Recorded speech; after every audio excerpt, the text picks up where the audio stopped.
Good. Okay.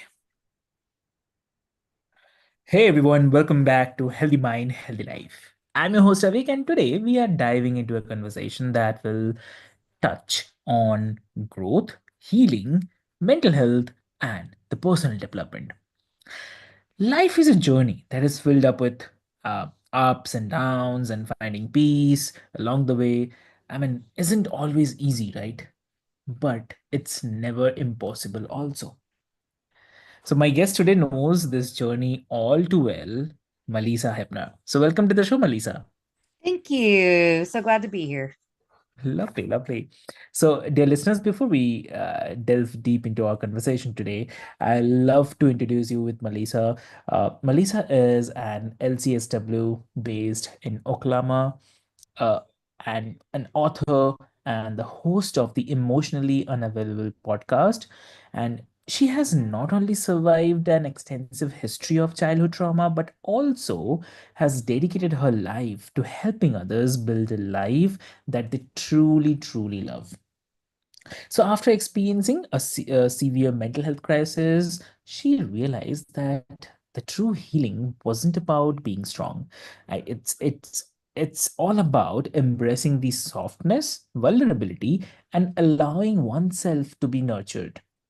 So, her mission is to show the world that healing is possible, that no one is beyond hope, and that we all have the ability to create a life that feels truly inspiring. So, if you're ready to dive deep into the heart centered conversation about growth, peace, mental health, and personal transformation, then this episode is for you. So, why to wait? Let's get started. Welcome to the show again. Thank you. Great. So, Marisha, your story is definitely powerful. And many people who go through trauma are labeled as strong, but you have said that no longer want to identify that way. So if you can share like what shifted for you. Well, I think that I'd have to talk about the shift. I feel like I have to talk about how it was created. And I think that as human beings, like this isn't an isolated experience. I think that we are conditioned as children to kind of meet our own needs in the only ways that we know how. Because parents aren't taught how to sit and co-regulate with a child or even to help them walk through those really pivotal emotional developmental milestones.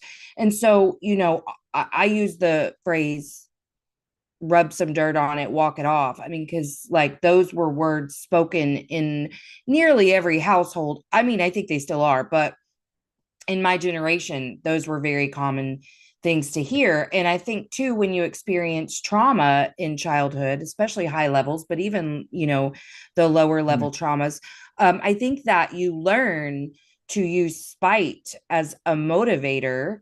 And then it starts that snowball effect of others watching you maybe survive and not know how to help, so they think it's a compliment to say things like you're so strong.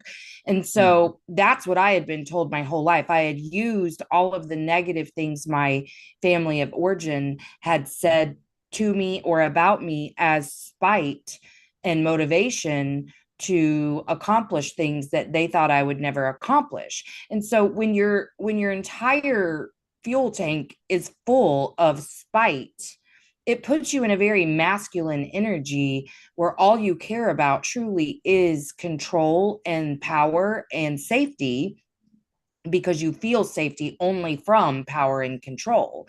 So I mhm, was just burning through a really nasty fuel tank and reached burnout because I had given way more than I had to give in a way that was just really unprosperous for my spirit, honestly. So starting to heal some of those wounds left me reflecting on all of that. And when I realized that I was fueled by spite and not from love and compassion for myself and my fellow humans, that's really that was the key point. But I think sometime in there, I was still getting those compliments of "you're so strong, you're so strong," and it was such a trigger because I didn't want to be strong. I wanted help. Like I don't want to be drowning in a body of water and you not throw a life raft to me. I want you to help me. Like, don't stand on the boat and tell me how strong I am at drowning. And that's what it felt like because I was in the middle of very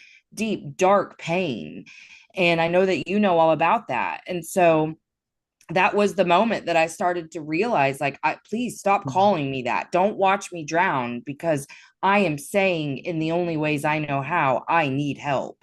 And then I had a whole spiritual awakening. So that was its own thing of feminine and masculine and just, trying to just live a softer lifestyle, not so, looking for control, but more like understanding that I'm supported in my endeavors and that I can love myself and others freely. It's amazing, I have to say. And I mean, it's really a profound perspective. So, like, so many people think that healing is about resilience, but it's really, but I feel it's allowing ourselves to be nurtured as well. So, that's the great one. And one of the hardest things for the people is finding peace. I mean, a lot of us faced this situation, right? When life feels chaotic. So, what are some of the biggest shifts that helped you create a sense of peace in your own life?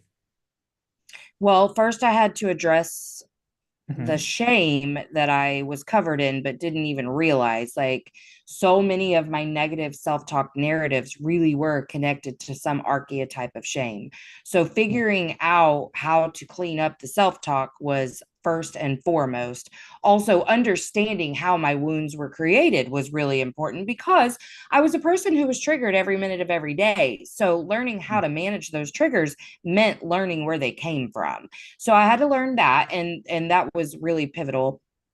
And then I would say learning how to not be in my brain really at all, unless I'm solving a real world problem that has an actual solution and not some thought spiral. I try to stay out of my brain as much as possible. So a lot of grounding, a lot of EFT tapping, a lot of mindfulness practices, but above all, really looking for opportunities to seek joy in my life. Mm, got it. I mean, also here, like, how can someone who feels stuck start taking those small steps toward peace and healing? What do you suggest? I would say the very first shift that you can make that doesn't require you to talk to anyone else would be working on your mindset. And there are a lot of people out there on YouTube, on this podcast, Instagram, whatever your modality is, find somebody that inspires you to change your mindset. Like, the things that you are telling yourself are very untrue. And the second that you realize your brain is only designed to keep you safe, and it will do that at all costs, Mhm. including your peace, which is the biggest cost. Your life will change because it truly is like we are creating our own reality based on how we are perceiving the world around us and the world within us. So, when you can change the way you are perceiving those things, your entire world will change. And when Mhm. your world changes, the world around you begins to change. Yes. That's such a valuable insight. I mean, peace isn't something we stumble upon, it's something that we cultivate moment by moment, time to time. So, yeah. And also, like, uh, building a life that someone loves, you teach others how to build a life that they are completely in love with. So, from there, like, what are some of the key elements to creating a fulfilling life? I would say Huh? like a daily hygiene, like emotional hygiene, where we know that it's important to brush our teeth and wash our face. And we women know about moisturizer.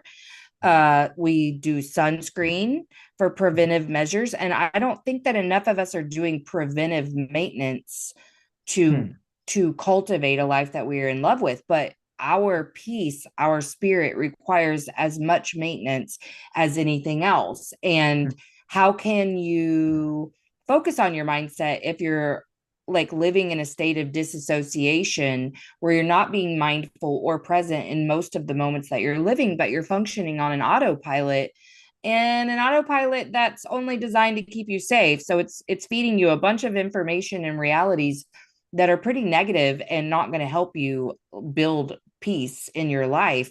But if you are to become more present and more mindful, that's how you identify what the narratives in your brain are telling you to begin with. But intention is really important, like making sure that you've got a system set up where you're constantly checking in with yourself to make sure, like, am I solid on my yeses and my nos? Am I speaking from a place of love for myself? Am Hmm. I acting from a place of love for myself? Am I feeding myself first because I know that nourishment in my spirit allows me to share with others versus giving from a place that is very empty and dry and cold and lonely for all of the wrong reasons? Understood. And like, I mean, uh, here is like, what advice do you have for someone who feels disconnected from what they truly want in their life? Oh, that's such a good question. I would say, you know, in childhood, again, we are taught to turn off our intuition because even without an extensive history of trauma, parents without that manual, they don't understand that every time they make you interact with a stranger or give a relative a hug that is insistent, but maybe the child doesn't want to, every time they ask you to self betray as a human, they you lose your ability to hear your own voice and your own intuition. And so as I got into adulthood, I didn't know what I was solid on in terms of my yeses and my nos. I've always felt a passion and a purpose for my time here on earth. So I feel really lucky in that because I do know lots of people are out there like, what is even the next, what's out there for me specifically? So, if you're one of those people, first of all, I believe you have a purpose. But if you lean into what your passions are and what lights you up when you're doing it, that will show you a window to your purpose. And having some sense of, when I do this, it makes me feel really good, will change everything that you do. But you can't really get to a place where you're able to hear that or feel that within your body if you're not learning to listen to your own intuition and also having the appropriate boundaries so that you can be really solid on your yeses and your nos. Yeah. So, like, you have mentioned that part of your healing was learning to embrace the softness instead of constantly being strong. So, what does that look like in your everyday life now? Well, it looks like me trying a lot harder, which is still like my big struggle, but a lot harder to ask for the things that I need. It's hard for me to ask for help because I was hyper independent. But in terms of my emotional needs, but like, I, yeah, I think asking for help and knowing that nothing external of me changes my worth or my value as a human. And Hmm. I heard this mantra that I took on as my own, and I still will say this when I need to, but it is, I am worthy of taking up as much space as I need. And I will lean into that anytime I'm feeling a little insecure about something that I'm needing from someone else, because it is hard for me still to make those concessions and to say, like, hey, I need reassurance, or I need presence, or I just need help, or I need to get this out of my brain. I've been the person that everyone has come to for advice my whole life. And so becoming a person who now goes to others to ask for advice or just to vent, but vent in a way that is true to myself and not just the way we were socialized, particularly as women, which is just to, talk bad about someone else or to complain, but to actually sit and say, this is my experience, this is how I'm feeling, whether I need advice or not. There are times that you have to get those things out. And I think just leaning into, I think what really in my adult life, especially in like the most recent years, what really spurred on that need for masculinity was me trying to feel like I didn't need anyone, because I felt like I didn't have anyone, because I didn't know how to love myself. And so I couldn't really receive that from others. So I think really finding love and compassion for myself made me even more compassionate for other humans, because I saw how alike we really are. No matter what our external differences are, internally, we're all having the same battles. And so, yeah, I think just learning to love myself and to ask for the things that I needed were really important in living more of a soft life and not holding myself to some perfectionist standard, which is tricky and it still sneaks up on me, but I do strive to just be and not try to be perfect.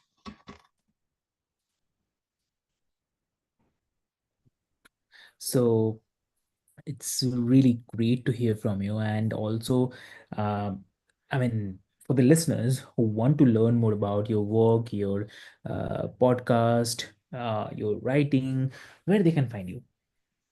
The easiest ways are on Instagram at melissa.hepner, or Mhm. my website, empoweredwithmelissahepner.org. Lovely, lovely. And also, like any final words of encouragement for those who are on their own healing journey. Yeah, I think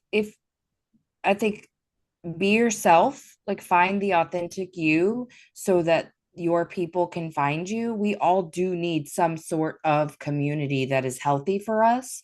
Mhm. And if you are alone in your darkness, you don't feel that sense of community, but let the right people find you, because they're going to reflect back a higher version of you than the people that you've surrounded yourself up to this point, because we do what we know. And so if you can be yourself, let people find you, and then like I said, look around for the resources that are available to you. There are so many on YouTube and Instagram and podcasts like Mm. this that can help you change your life. And I know that it can be scary to go find like an actual mental health professional.